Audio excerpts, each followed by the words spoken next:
आवाज नहीं दबेगी,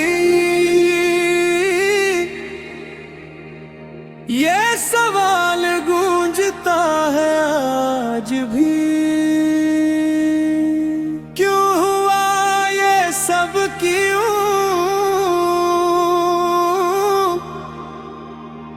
गोली क्यों चलाई गई? किसका था ये फैसला, अवाम क्यों रोई सड़कों पर?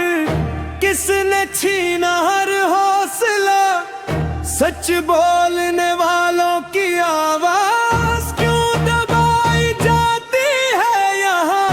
हर बार यही कहानी, क्यों क्यों खामोश है ये जहाँ? उमरान खान का जज्बा देखूं, टूटा नहीं, झुका नहीं, अंधेरों में भी जलता रहा।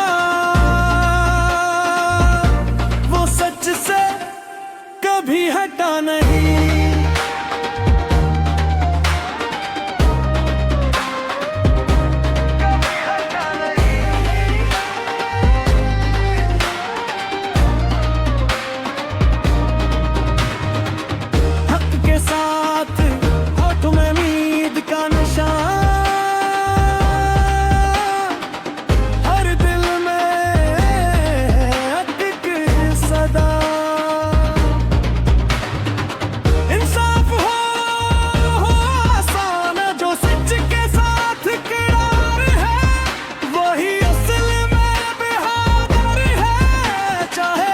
जितना